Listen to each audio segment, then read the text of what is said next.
Welcome to the Cognitive Fitness Coach podcast.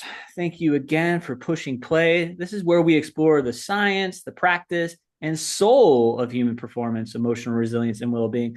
I'm your host, Coach Chris Norris. I'm a veteran, I'm a meditation teacher, I'm a breathwork instructor, I'm a cognitive fitness coach, and I am a social worker.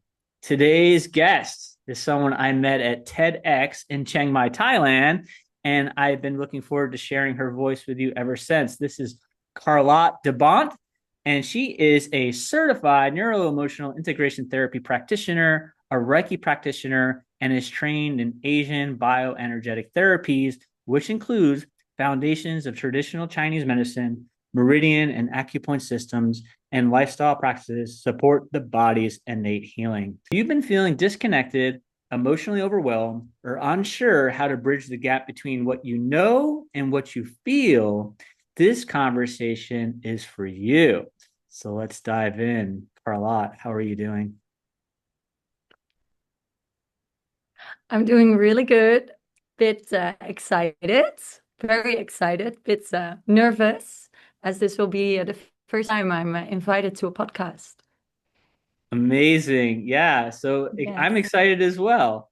And I like how we frame that. It's excitement. Like rather than saying, oh, I'm so anxious or I'm scared. Well, let's just say Oh I'm no. excited to be here. Yes, definitely, definitely. So Yes. I'm really, Thank you for the invitation. yeah, for sure. So I'm really glad that we crossed paths at TEDx. Um, can you take us back a bit? And what was the life experience or the turning point that led you to a path of neuro emotional integration? Hmm. Well, I think it was one way gradually, and at the same time, spontaneous things that happened. Gradually in the way that, for example, since I was a young teenager, I had seborrheic eczema on my head. Mm, And what do doctors do? They give you shampoos or creams or whatever, and maybe it slows down the flare, but I never got rid of it, and it always would come back even worse. mm, And I just kind of well thought, okay, that's just it, for a very long time. I also, since I remember, my body tends to stop me if I don't stop on time by giving very bad headaches or migraine attacks. And yeah, I guess kind of disconnected with listening to the body, and then yeah, uh, ignoring signals, and then at some point being stopped. So, mm, but lately, or I wouldn't say lately, but in the last few years, it became more and more. It became more frequent. It became that I had to be in bed for longer. Paracetamol mm, was not helping anymore, and it felt like it had different reasons for onsets. So, and I just started to wonder why. And though I think those kind of realizations about the eczema, about the headaches, that mm, started to give me the question of why, which I found in my work environment a mm, lot. I had to do a lot of problem solving, and then you do ask the question why so much until you get to the root cause. And for all these things that were happening to my body and to myself, I never really asked those questions or started to mm, explore them, because also in medicine, they don't really do that, right? mm, So I think that was the gradual point of me starting to become more aware and starting to become more realizing uh, that I should ask that question.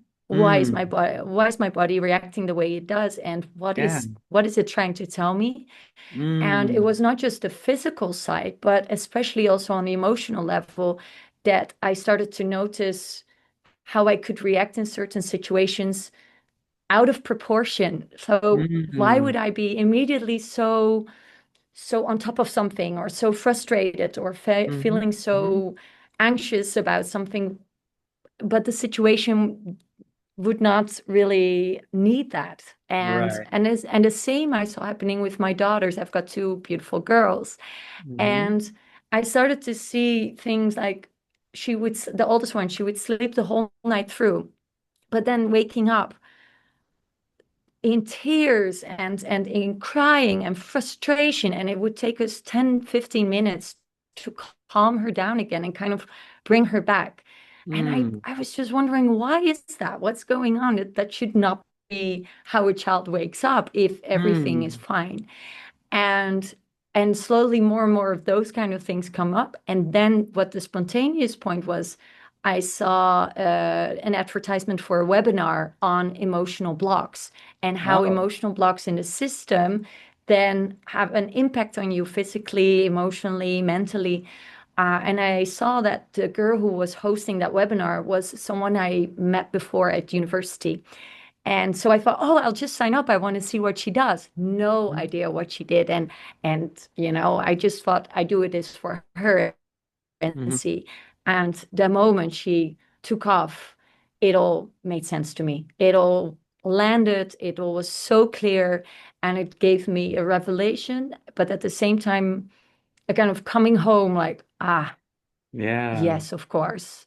yeah. And within 2 days, I signed up to do the whole course to learn more about it, and in the end, also to become a practitioner, Yeah. to use this point of view, which which made my life change. Beautiful. Yeah, I think long I think story. I'm sorry no, no, already. no, no. That's what we're here for. We're here for the long story. Good. Um, yeah, I think it's very powerful, and I think it's really beautiful when people come into these practices from their own personal experiences of seeking healing. Um, it brings much more passion to it, and also you're able to relate so well with people because you have that personal experience. So Yeah. people that aren't familiar, and I was one of those people not too long ago, like, what is neuro emotional integration and what makes it Yes. distinct from other, perhaps more traditional forms of therapy and coaching? Yes. So it is relatively unknown if you look at it globally. But it stems from a neuroemotional technique, which was developed in the late 80s by an American chiropractor, Scott Walker. And it was then brought, or at least a Dutch doctor, Roy Martina, he brought it to the Netherlands and further developed it because he saw the impact of it and the opportunities. And it started off very small. So it's a therapy form that was very relatively new, but it was based on traditional Chinese medicine concepts to look at us, our systems as a system, our bodies as a system, and holistically to the combination of the mind, the spirit, the soul, and the body, and how Mm, that all is interconnected and how it's all has an impact on each other. And as soon as if we would try to split it and see, oh, you have something in the body, we only look at it on a physical level, mm, you almost for sure are bound to miss what's really underneath that. And so this Dutch doctor saw how new, but at the same time how ancient it is, because it's mm, like traditional Chinese medicine, Thai medicine, everywhere in the world. They would in ancient times look at us much more holistically than Western medicine mm, does. So he brought that mm, on, and only very slowly it started to really become bigger in the Netherlands. So in the Netherlands, it's mm, now it became an acknowledged alternative medicine modality. It's mm. acknowledged by insurance companies. Wow. It's researched in universities and hospitals. So Hmm. it's really grounded at the moment, but in the Netherlands and Mm. Belgium mainly. So Okay. me living abroad, but seeing the incredible impact that it has and what it can do, I feel like, okay, let's bring it out into the world, Yeah. and that's what I hope I can contribute to, because I will not be the only person who does this, but I think so many more people will be able to relate to this and see this as a complementary method, because I think it's beautiful in how it can complement traditional Mm, forms of psychotherapy or coaching. It just touches on a different level of our body, the emotional and energetic body, where a lot is stored yeah. and helps to reset as well, not just trying to consciously change, Mm, but actually more systemically change something that helps you. mm. So yeah, I think it's a beautiful modality in that way. Yeah, I was very fortunate enough to experience it. You invited me to have a session with you, and I remember you definitely stressed like you have to keep an open mind. And for a guy like me who's pretty grounded in like research-backed scientific methods and such, and yeah, I definitely had to have an open mind because it's like I don't have any experience with these healing energies or crystals or anything of that nature. Um, but we went through the session and Hmm. it was a beautiful session. I would really felt really good leaving that session. I was like, wow, that was quite amazing. And then Wow. yeah, so I don't know, anecdotal evidence or what, but I following day, I remember, or actually it might have been that day. Can't remember if it was that day or the following day. I was having some like in kind of like pleasant, intrusive thoughts of and images, and what came up in my Hmm. session was my grandfather on my mom's side, who as far as I know, and I talked to my sister about it, and we're not even sure anymore if it was my grandfather or my great grandfather, but he, and it could have been both of them, died by suicide. And that's been something that's weighed on me my whole life. And I never met this man. And that was something that came up in our session. And Mm. it's just between that and there was a couple other things that came up in the session. Like I felt like I left there with perhaps some answers that I never that in ways with like with my own health that I never quite thought about. That it could have been Yeah. not like my trauma from my life experiences that has been weighing on me, but perhaps trauma from other generations that has been put into me that I carried forward Yes. into this life. And I know, like through my academics and studies, that epigenetics and trauma changing people at a cellular level is absolutely Yes. true, and that it can be passed on from generation to generation. And I bring that up, and then people are like, "Oh yeah, my grandmother was in the Holocaust or something like that." Like there's like Yes. this trauma, and like sometimes they've had a decent life, and then they wonder why every now and again they break down in tears and they're an emotional wreck, Yeah. and perhaps they have Yes. physical reactions to those emotions and such. So this Yes. modality may open some answers to those questions. And I just thought it was great. I Yeah. thought like just being with you and in your presence and that co-regulation was very therapeutic. Um, just the being able to have a place to have safe exposure to the emotional material that was in me was very cathartic. And as you brought up prior to the call too, is like this stuff also works like this, like over a Zoom call or over the internet. Like we don't need to Yes. be face to face. That's No. yeah. So, like what they say, right? Um, I don't know how it will resonate with everyone who listens, but they say everything is energy. So even you sitting somewhere completely at a different location than me, but what we exchange is real and feels each other and sees each other. So also this kind of therapy, it is not bounded by physical closeness or whether or not we're in front of each other. And Hmm. so yeah, it works beautifully even via Hmm. Zoom calls or yeah, remotely. Hmm. And I think what I want to tap into, what first like amazing to hear what it did to you for a session. And I think it really helps to give some answers, gives insights, gives words and understanding to things that subconsciously you felt, but could never maybe or really place or not even be aware of. And this modality gives words to that. And how we do that is because we don't only listen to our rational mind.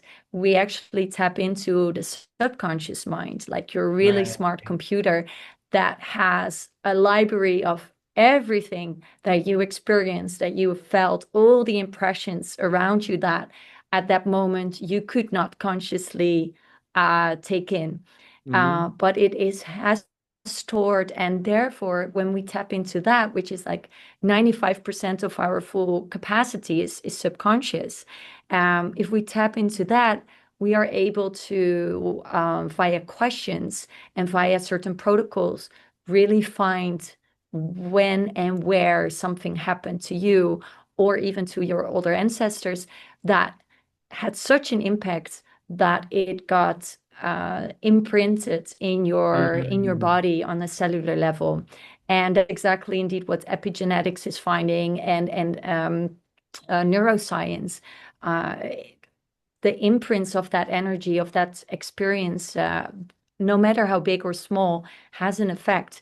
And as much as our parents pass on most often the color of your hair, the color of your eyes, your posture, so much is also given to us on the energetic emotional level. And Yeah. yes, whatever they experienced before, and especially when it's passed down, is when they were not able to process it, when they were not able to release it.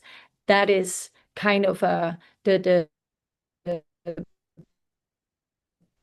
the burden that passes on, and feel those emotions or react in those situations with that kind of past baggage than how another person might react or be in that situation. And that's really what we now see, where people start to move more and more into working on themselves and going in to try to understand what's going on. So you've got these all beautiful modalities of breath work, for example, right? I know you're a breath work coach as well, or meditation, yoga nidra, all these methods of being able to go into the body, start to listen, start to feel and release.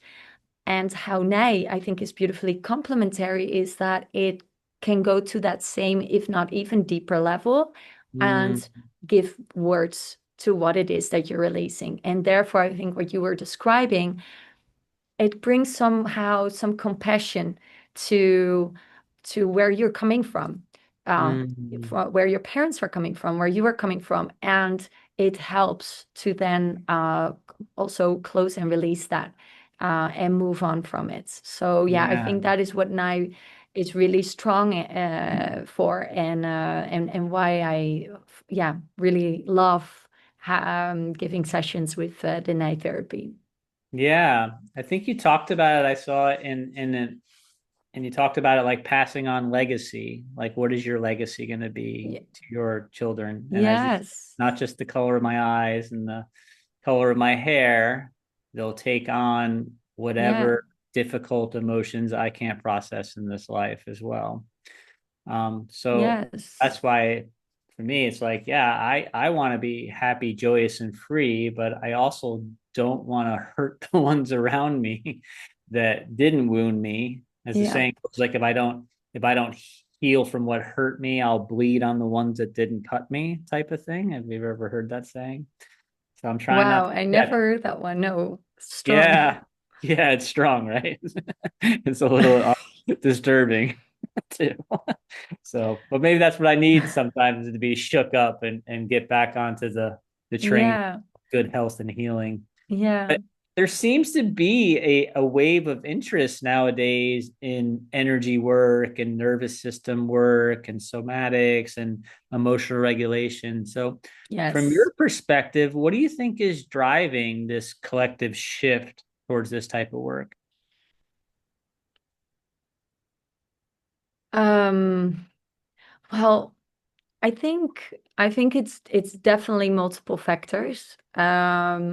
First of all, I'm at the moment still blessed. I don't have a chronic disease, but if you look Mm, at the numbers of people in the world with chronic diseases, and not just one, but multiple diagnoses of whatever their body is dealing with, has to cope with, is exponentially growing in the last decennia.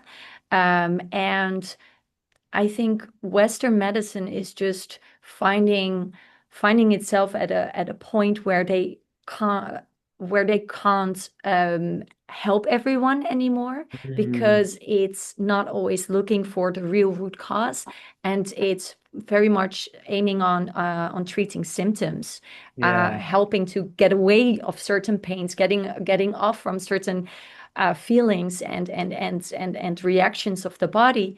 But in fact, we're just numbing the system, and we're just trying to shut that what we need to see down.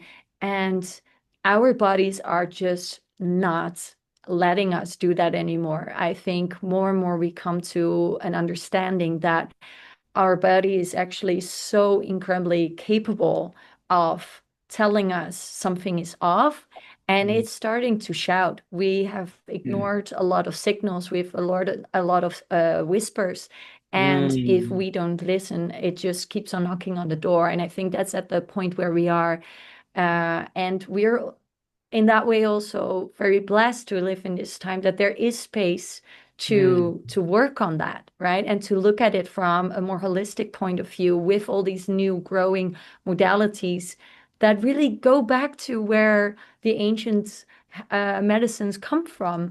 mm. And it's I think it resonates so well because deep down we know it makes a lot of sense that Right. some you can keep on trying to firefight and take out all the small fires and wherever smoke is coming from. But if you don't Mm-hmm. treat the root cause, if you don't Mm, really are able to turn off the stove, then it will start burning everywhere else. Or like right. sometimes people use the bandages, you can keep on adding bandages, but the pressure will just be too much. And Yeah. I think that is really what we see now, that is happening, that people start to allow themselves to look at it more holistically. And also, what I had the same, allowing that, accepting that the impacts of burdens from the past, of burdens of past experiences, of emotional experiences, having emotions, that it impacts you, how you Mm-hmm. think, how you behave, how you Mm-hmm. react, what you attract, and those realizations is really what's, I think, is moving us in this direction. Yeah. And as you say, what you said as well, like, I will try to be open-minded, but I need scientific proof, and that is also what's coming now, more and more scientific proof of that these things actually work. Times that we are trying to medicate the messengers of the body and get Yes. away from the pain and the discomfort, which is understandable, pain management and such, but how are we treating the root causes and getting down to the root cause of what's going on underneath it all? And I don't want to go too deep Yes. down uh, a medical rabbit hole, but it seems sometimes that these $1 trillion industry almost isn't as interested in healing at the root cause as they are just treating the symptoms, because they make a lot of money off of treating the symptoms over a lifetime. Yeah. Yeah. Yes. So, something I hear pretty often from high performers, like people that are busy professionals or first responders or veterans, and is that they feel like a disconnect from their body, and maybe they even are identifying it as like being locked in this survival type mode. How do you help someone begin to come home to themselves when they're in that state of chronic stress? Um, so I think the awareness of that person. Oh, I now have a big echo. Is it no, now it's gone. um, I think I think awareness is a big thing already. If people start to really feel they can't relax anymore or are constantly on, can't feel, easily fall asleep, that is the first point. And I think if you go into a therapy session like with NEI, there are definitely some areas that you'd like to address. And um, what I want to say is I think you start to notice that you are not feeling the way you would like to feel, or you're not experiencing joy in joyous moments, or Mm-hmm. you are in a situation where someone talks to you and you react in a way that just, is holding you back, or feels limiting, or Mm-hmm. feels angry to another person that you don't want. And there is a reason for your system to react that way, because and I think then we go maybe a bit to the more technical, but or deeper, like what you were saying about the nervous system. Our Mm-hmm. bodies are and subconscious mind are so smart. They created programs for us. They automatic pilots, because we in a day we have so many impressions, we've got so many things to do. If we would have to have 100% focus on all those Mm-hmm. things, we would not get through the day, right? You don't think about how to breathe, you don't think about how to dress or drive a car, or call with your mom, or so all those things were once learned, captured, and are going on repeat the moment you need to do that. Mm-hmm. But that's not only those things of breathing, of eating or drinking. It's also how we react and how we are thinking. And that comes from programs. And I think we touched upon it earlier a little bit, but um, you create those programs, especially in the first 7 years of your life as a really young Mm-hmm. child. You're like a big sponge and you take everything in from whatever you see around you, from whatever you're being Mm-hmm. told, and you take everything as true. So you don't have yet the ability or tools to say, well, this is how my father reacts, but that's out of proportion. It's more him than if I did something wrong. So we take everything in and we make everything our own. And Mm-hmm. those programs, they continue. And especially for in moments where our system had to kind of deal with a difficult situation or a difficult emotion that we were not able to fully process or Mm-hmm. fully let go of, we Mm-hmm. tend to take it in and create a program of how will we deal with this situation in the future, so Yeah. that we are protected from pain. And Mm-hmm. that is the automatic program that is created. And even 5 years, 10 years, 30 years later, if you will find yourself in a similar situation, your system will react that way. And Yeah. once we start to see that our systems constantly feel under attack, or constantly feel they have to be on in order for you to perform, to be ready, to be at it, Mm-hmm. then your system finds it very difficult to go back into a reflective state, into a rest and digest state, into Yes. a moment where you can come down. And I think that in any type of session, therapy, breath work, that is a moment where we bring people really help them land in their body. So that's also how Mm. I start a night session, is really having some moments, closing the eyes, having some breathing exercises, Yeah. um, and kind of a guided meditation, bring them back and let them Mm-hmm. also feel, I think we have not really learned as a child to feel what our body is feeling, and Mm. giving, accepting that and acknowledging it, that everything is okay. So also in a session, we would just let, if there's tension. Yeah. Can we breathe through to it? Can we gently look at it and acknowledge it? Yeah. because in the end, that's what our body needs. It just needs kind eyes, attention, acknowledgement, and that's really where NEI goes. It goes to Yeah. let you see what wants to be seen, Hmm. and that is often emotions. Yes. Yeah. Really cool. So What you're yeah, that's how talking we about. bring someone. Yeah. What you were talking about reminded me of polyvagal theory. Hmm. And polyvagal theory is something that many of the listeners probably have heard of, but if they've not, this is a theory that was developed by Dr. Stephen Porges, and it explains how the nervous system is constantly scanning for safety or scanning for danger, and bringing that all in, Yes. and rather than simply toggling between fight and flight and rest and digest, the theory describes that there are a hierarchy of states that shape how we think, how we feel, how we connect. So, and at its core is my favorite nerve, the 10th cranial nerve, CN, 10 being X, CNX. Coincidence? It's also the airport code for Chiang Ah. Thailand. Is that a It is. coincidence? I think it is. There are But no coincidences.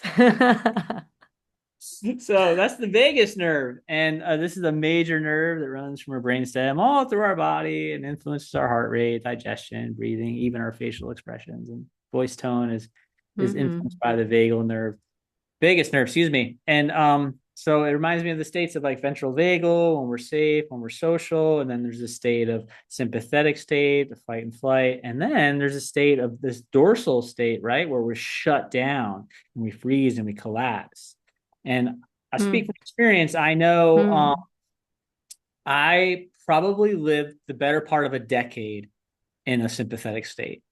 I think I shared it with you during our session. Mm. My wife told me I used to sleep with my arms up in the air, balled up in fist, and I would grind my Yes. teeth all night long. Like ready. Oh yeah, I was ready for Mm. something. And then yeah, so that can only last so long though. And then I remember going into, now Yes. looking back on it, what was a dorsal vagal state and a disconnection and a disassociation. I had times where I literally felt like I was inside my head looking out, and everything felt like it was a movie. It was I was really, Mm. really going off the deep end. So Mm. with all that said, this polyvagal theory, how do you incorporate that into the framework with NEI, and the way you work with your clients? Yeah. Um, so I think it speaks the same language. It comes from the same concepts that that we have this that our bodies need some kind of structure. They need these programs, these setups, because Mm, otherwise, it will not know what to do. But when when it gets problematic is if it somehow has an error and it doesn't fluctuate anymore between when you're safe and you're laying in bed and you're fine, and mm, still your body feels like you're running away for a tiger. mm-hmm, And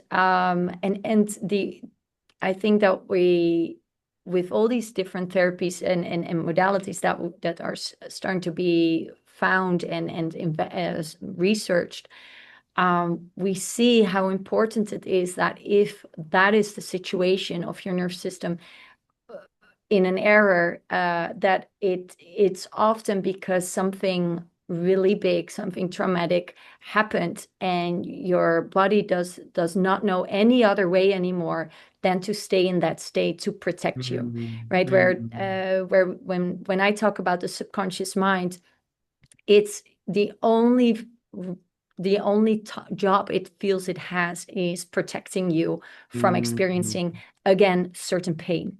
And mm-hmm, so it will start to develop coping mechanisms that help you either push something away or cover it up or deal with a situation so that you don't go back into that old pain. And these kind of mm-hmm. coping mechanisms are so necessary at that moment to help you survive, Yeah. but they can at some point start to sabotage you because you cannot stay in that state forever. Like what you were saying, if you are in that for 10 years, your body is going to be burned out.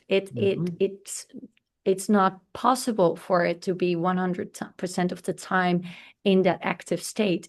Because you also not be able to go into the resting state where healing is possible. So you will keep on burning up. And how we in NEI or NEI address it is looking at, okay, where do those coping mechanisms come from?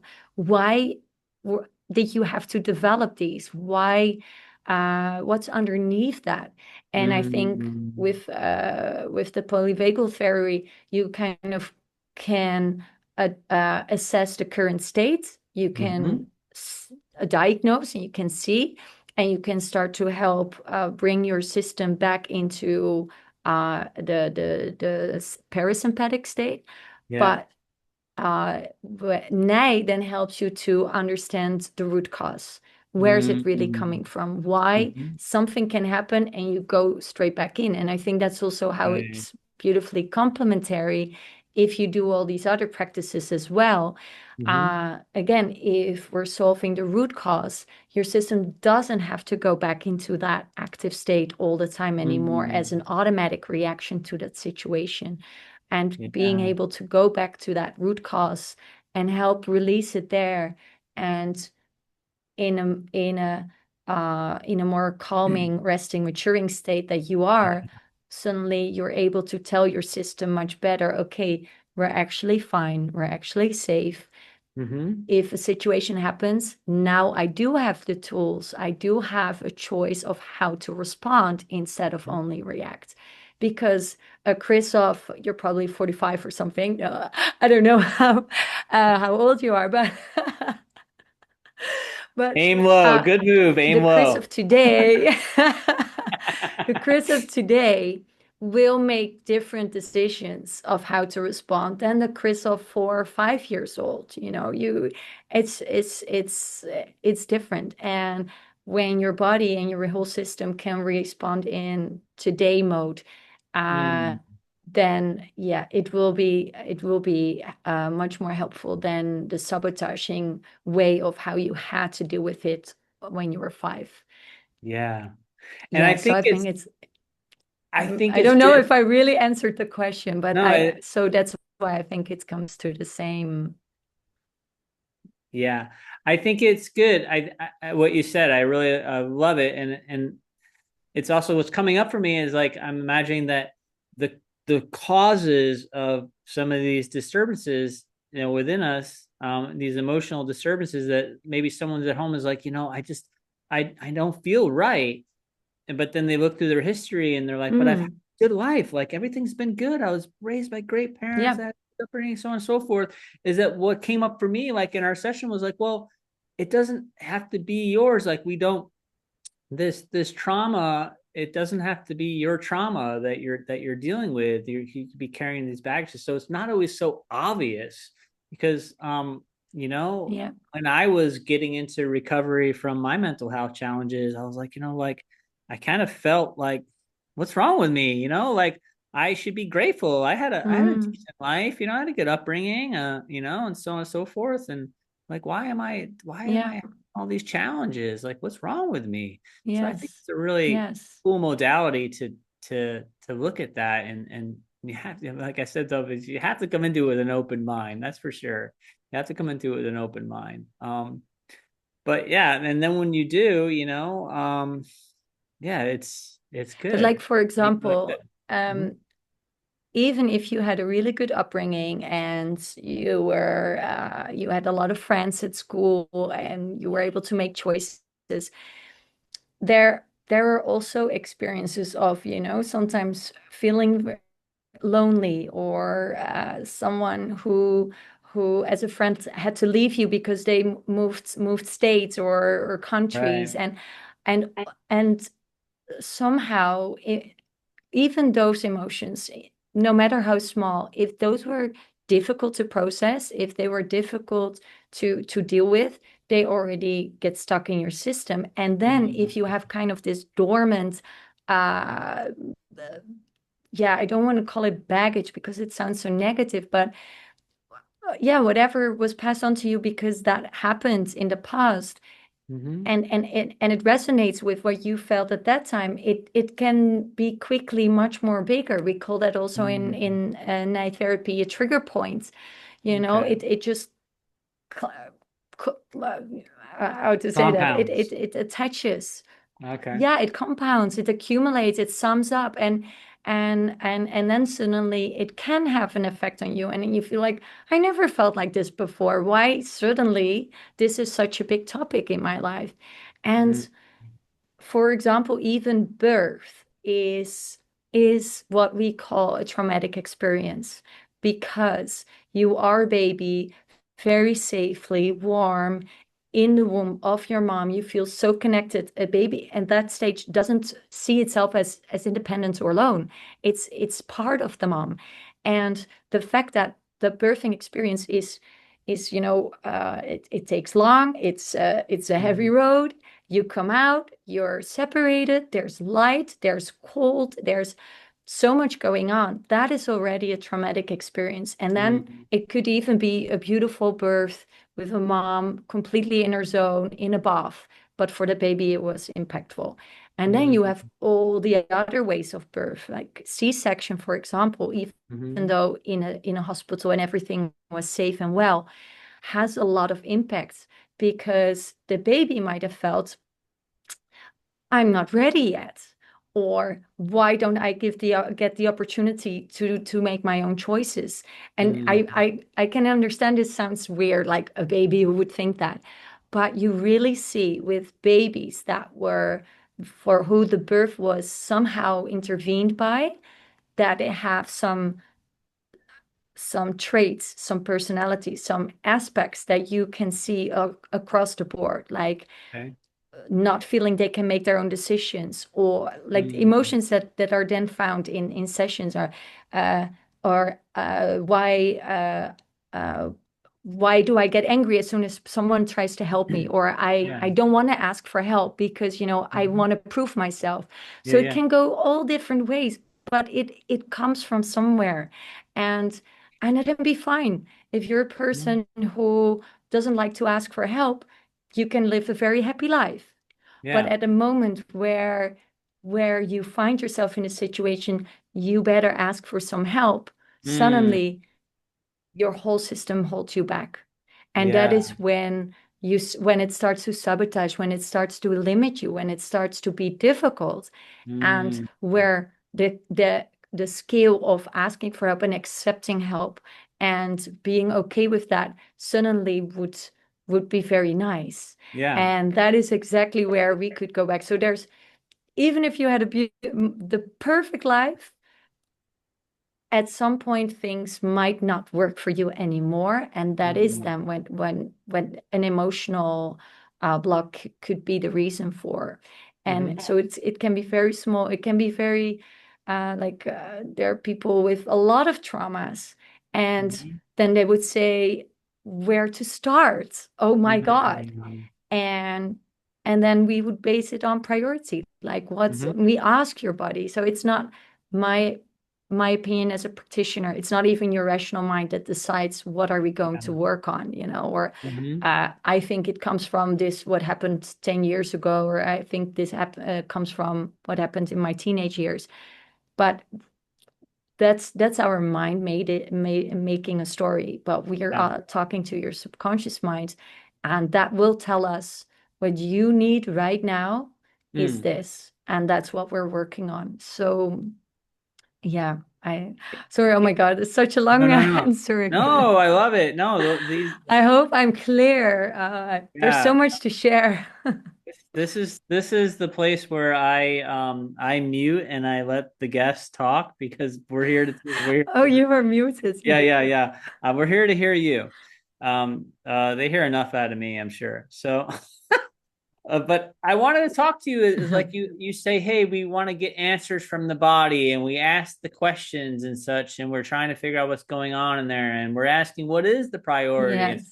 so how do you get those answers? Can you walk us through like what you would do in a session to get those answers when you ask the question? How do you Yes. receive the answer? Yes. So I don't know how it will be received. So let's ask everyone to have an open mind. But how we do that is we tap into your energy, and for that, I you can maybe people are familiar with kinesiology where you have muscle testing. So people might recognize it as you have to hold your hand, your arm like this, and if you say like I love fresh air, and someone would try to push your arm down, it would stay strong because your energy is Mm. strong. Your whole body is aligned with what you say, with what your conscious and your subconscious mind are aligned with. Or like, my name is Carlot. Yes, Mm-hmm. everything is aligned with that. But if I start to say something that is untrue, that my body doesn't feel like, then I lose power. And that's the muscle testing. The arm will fall down and you would recognize, oh my God, apparently my body doesn't feel like that. Now, so you have muscle testing, but I use a different tool because I feel like it's even more accurate. And we call it a biotensor. And a biotensor, it actually looks a bit like a wand, but it's a measurement tool, an energetic measurement tool. It vibrates on the muscle tension in the body, and when we say something that our conscious and subconscious mind are aligned with, the energy in our whole body flows the way it should flow. It flows beautifully, beautifully. But and a measurement tool will give then an up and down movement. We Mm-hmm. call that yes. But if we say something, but our whole body is like, no way, then like our energy blocks or trebles, and the measurement tool will then move from left to right. So we get a no. Mm-hmm. And yeah, I guess you have to see it or trust it, but we're not Yeah. moving this wand ourselves. It really vibrates on the energy, Mm-hmm. and I guess as soon as you're in the session, you will start to see that it's true because what comes out of it resonates with you. Mm-hmm. It makes sense. It's not Yeah. made up. It's not my idea of where you're coming from, right? So I think, Right. yeah, I guess where you said the open mind, but it's so much hits home quite quickly. But Yeah. maybe you can say how you experienced it because you saw it in action. But Yeah. that's how So how, we talk with the subconscious mind. yeah, how I experienced it and the way I understood it from my, without even doing any research or anything, I was like, okay, so I suppose this is my subconscious energy coming out, and you are the conduit, and you are taking in that Yes. subconscious energy. And then, as you said, and you explained it way better than me, but it's some type of micro movement that's going on with your hand, because your Yes. hand is down by your side and it's making the wand move in certain directions. Because I remember, I think I asked you, like, hey, can I just tape that wand to the table and I'll talk to it and it will move? Of And you're course, like, and only guys ask this. you were really nice to me about it. And you're like, yeah.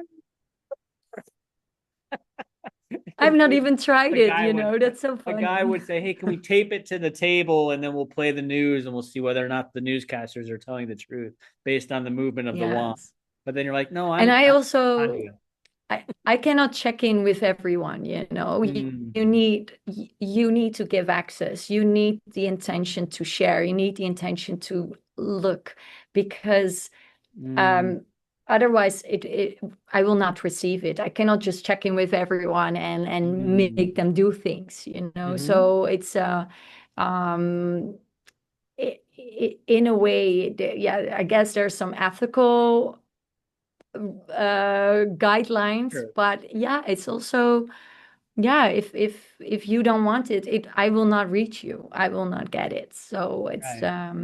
yeah, Yeah. I mean, I can yeah. keep an open mind because when I think like, well, if I start thinking too closed mindedly, then I think about things like, well, the US government has people that do like remote viewing where they go to places and in their minds and they see things and such, and that's a real program. Like there's like Stargate programs and all these programs within the government that we know work, and so it's like, well, why can't I keep an open mind about other things too? So with this with the energy healing and everything, it's just like super new to me. Like I mean, admittedly, I kind of like disregarded it for years. I was like, yeah, that's not my thing. Like that was like, I would say, lack of better terms, that's woo-woo stuff, right? So as I get Mm. older and older and begin to explore more and more, I guess I'm starting to embrace the woo a little more. But I think like what you told me also about how you started running, right? And how Mm, many people start first physically doing things that make them feel better or make mhm, them feel working on something. That is also energy. It's your intention, it's what you do, it's letting your body flow, and that's what you did believe in, and running make you feel better and make you deal with things. mhm, In a way is also energy work. But mhm. I think that that's what's woo-woo is to start acknowledge the impact of what energy Yeah. does in your body, what emotions do in your body. And I think we are Mm, now at a point where we start uh to give a voice to that and yeah. accept it much more. Like I remember when I was pregnant for the first time, and they say, oh, then your hormones like they go up and down, and you can start laughing about something ridiculous but so loud, Mhm. or you can start crying quickly.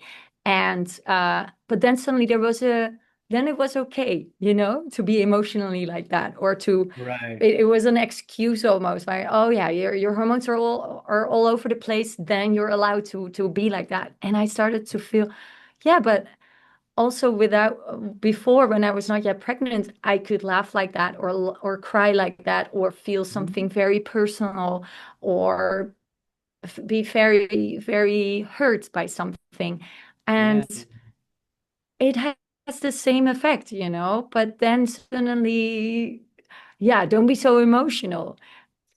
And Right. but it does something to you. So I think yeah, I start to be more seeing the impact of it, and that's what I love about these modalities that are more holistically and understand the interconnectedness, and why, yeah, to me it makes so much sense that if you want to solve something here but you forget everything that's happening there, most likely this is not where the problem is. Yeah. And this is probably showing you the problem because this place is just tired. Yeah. Yeah.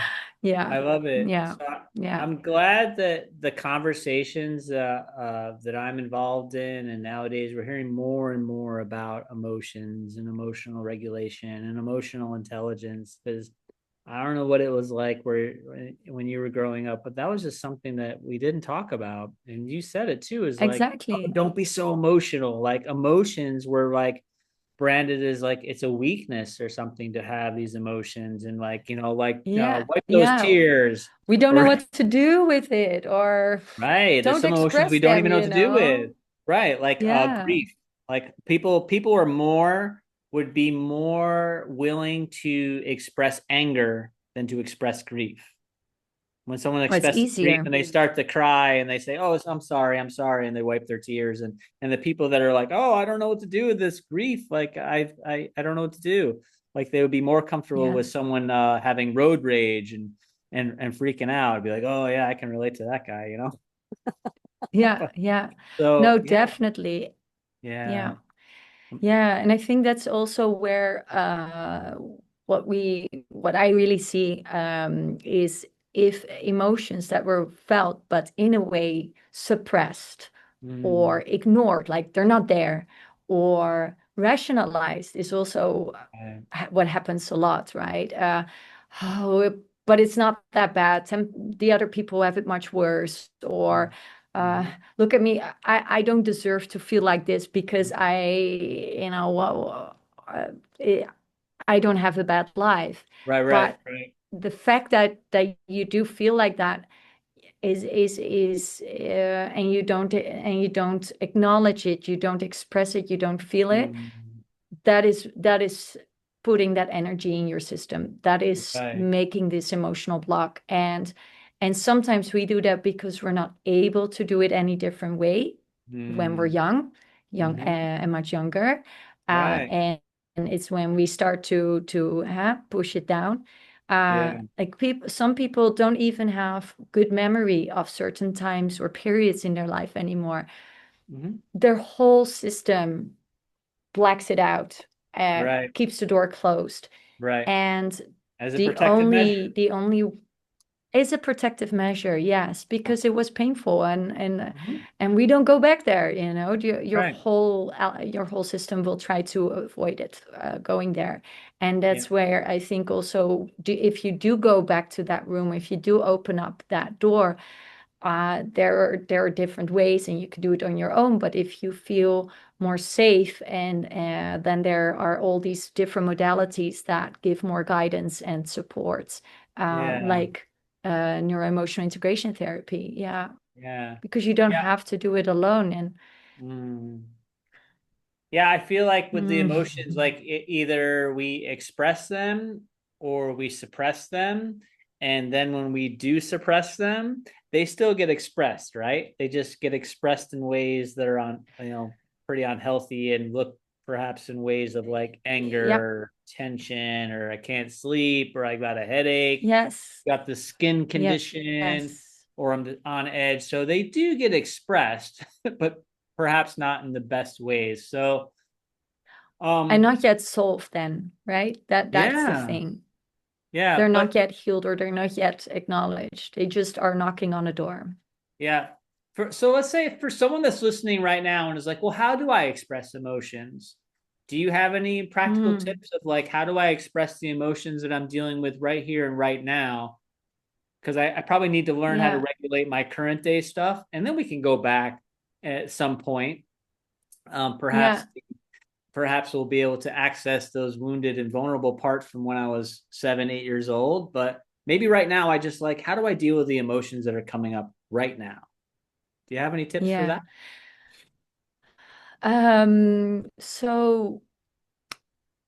So I think what we hear is how important our breath is, right? And Mm-hmm. being able to go back to our breathing helps to really send signals to the system of, okay, you're safe again. It's fine. So even a few deep breaths in and out, it sounds so simple, but it does help to regulate already something.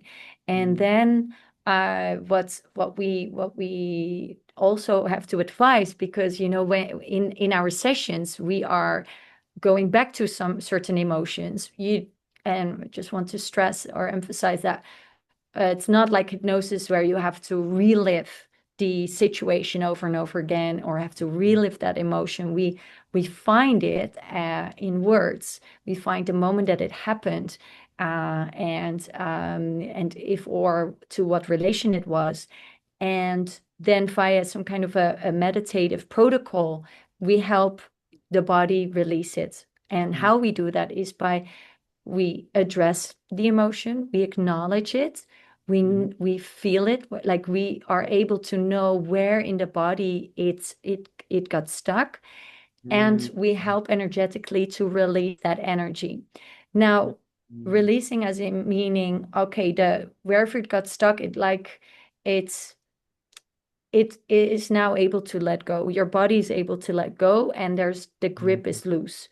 And Mm-hmm. then what can happen after the session is that these emotions do come up, that you start to feel them. And then it's the homework that I always give with the client is be with that emotion, see Mm-hmm. it, talk to it even. I'm maybe for some people this sounds really weird, but if you're very angry about something that happened, or even in the car when you're driving, Mm-hmm. I'm like, whoa, I feel so much anger right now.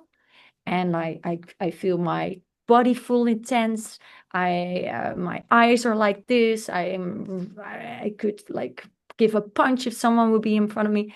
Even just acknowledging that and Mm, expressing that to yourself, or saying it, or to share it with someone you feel safe with, sharing how you feel, is all steps to releasing. yeah. So the realization, the awareness, the talking to yourself, the expression is all steps towards them being able to release. Yeah. And I think that's the conscious part of it. And then we come to the subconscious part. Your body will keep on reacting this very automatically, very easily. So you can try to consciously then reverse, or not reverse, but like deal with it. Mm-hmm. Or you can try with that subconscious mind that try to rewrite that the autopilot, Mm, and tell your system, let's do this differently. Yeah, mm. Yeah, so it's like yeah. when the But challenging emotions arise, it's like the teacher has arrived, and like, how are we gonna work with this, and how are we gonna deal with this? yes, And it sounds really crazy, but yeah, and it emotion, just wants to be seen. yeah, yeah. These messengers, they want to be seen, they want to be heard. And it reminds me of like Yes, internal family systems of parts work, where we ask these different parts of ourselves, like, what do you need to say? What would you like to hear? Thank you for doing a job. And yeah, it sounds a little crazy. Like, who are you talking to? Are there's multiple personalities inside of you? Well, no, but there's these different parts of me, and some of those parts look like an yeah, inner critic, and some of them look like the imposter syndrome, and some of them look like angry Chris and sad Chris and hurt yes, Chris and anxious Chris, all these different parts. yes, And these protectors and yeah, managers that pop up to keep the world away from the wounded, vulnerable part of Chris that needs to be heard and needs to be seen. So no, yeah. I'm into it, man. I love it. It's worked well for me, and it's Yeah. well for clients I've worked with as well. And um, with that in mind, if you would you like to share, of course, keeping anonymity and confidentiality close? Do you know anyone who's experienced a really meaningful shift through this work? And would you like to talk about what made this moment so powerful? Who's so many. Oh, Let me first try to, because I think one movie that is really explaining this beautifully, about these different parts, about emotions, where it comes from and how it impacts you and how it can take over, mm-hmm. is this animation movie, Inside Out, which is, Okay.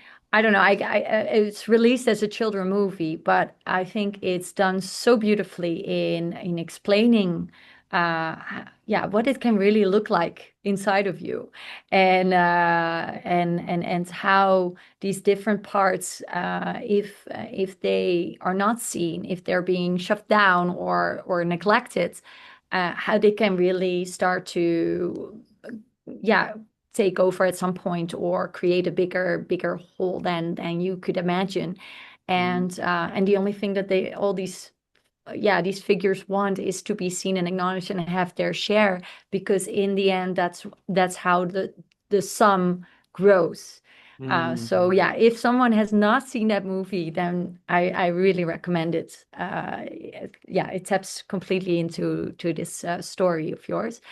But then, to give an example, well, what for me was very special one is with a lady. I guess, yeah, she's around 60 years old, and she, as long as she remembers, but especially, yes, during her adult life, she felt like she was attracting men, or potential partners that somehow were not really healthy partners. Like, she would always then have to be kind of saving them, or helping them, or protecting them, that they're for her to take a certain role, and it often would not last.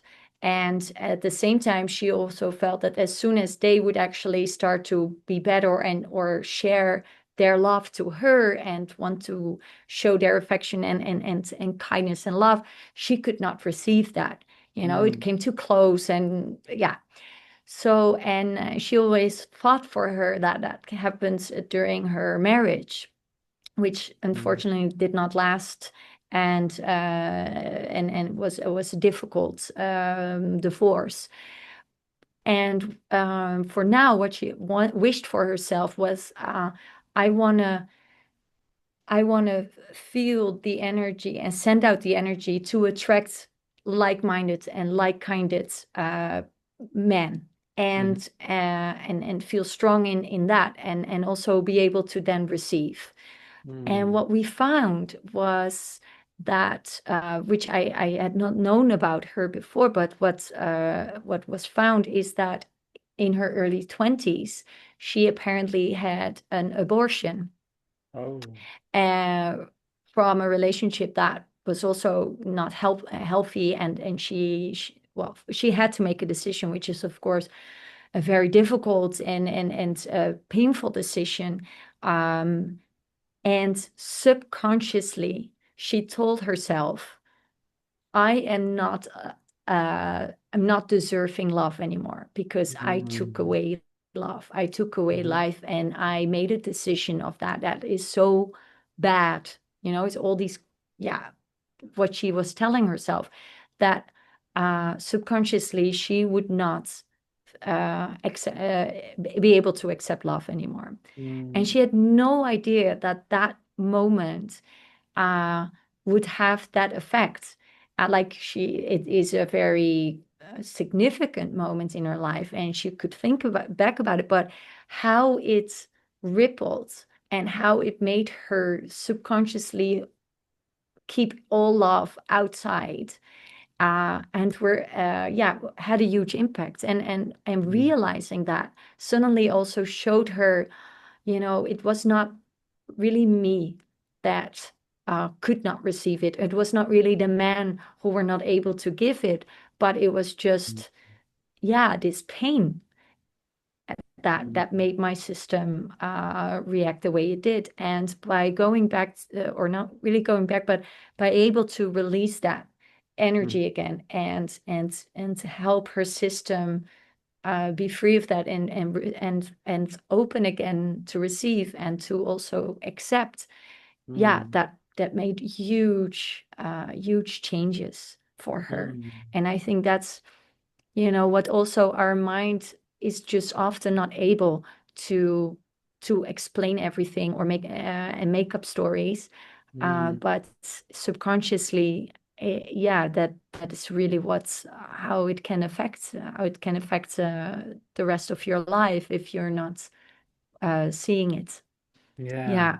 So I don't know if that was a good example, but that made a big impression on me, that session. But there, yeah, I think that's also the beauty of this therapy way.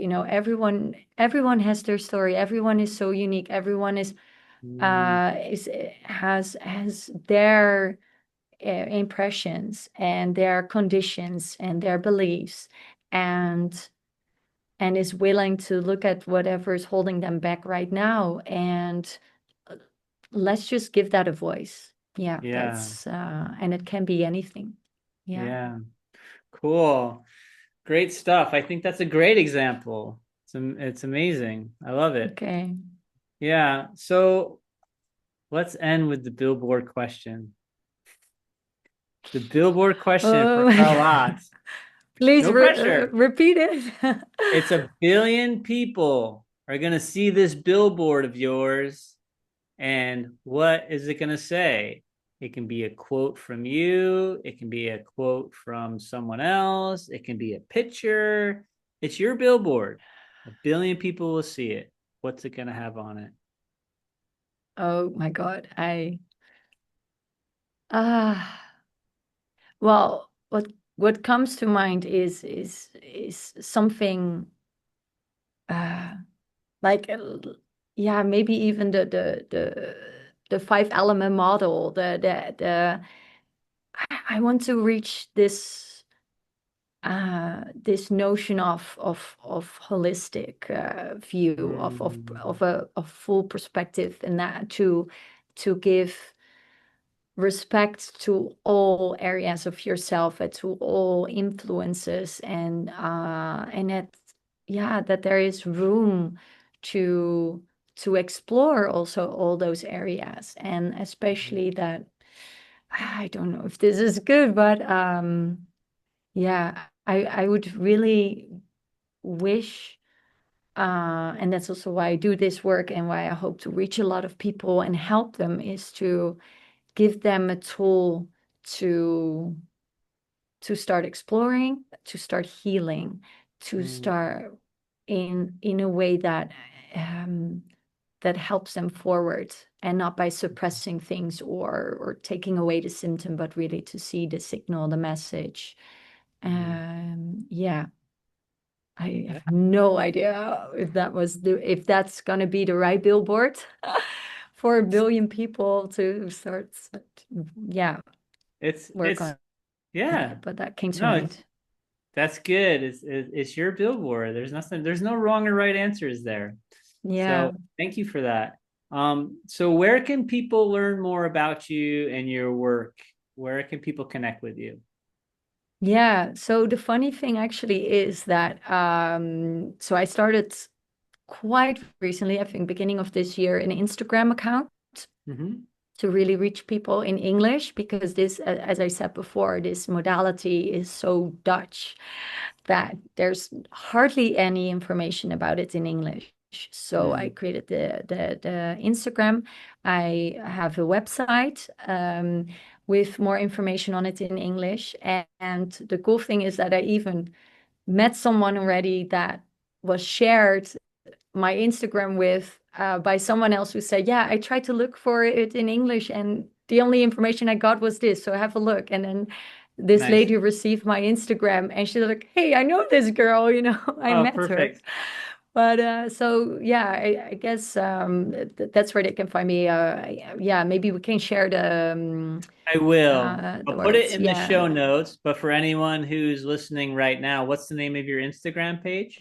It's Spark Insight Spark. underscore practices, because more people thought Spark Insight was a very good name.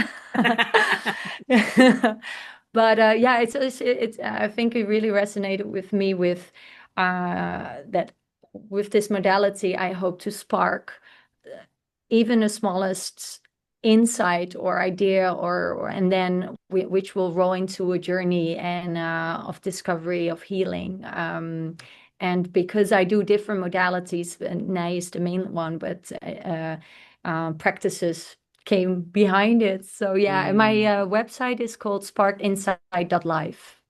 Okay, cool. I will get Yes, both of those in the show notes. So, Carlot, thank you thank so you. much. Thank you so much for coming on today and sharing your experience. You really Yeah. offer a deeply human and hopeful perspective on healing.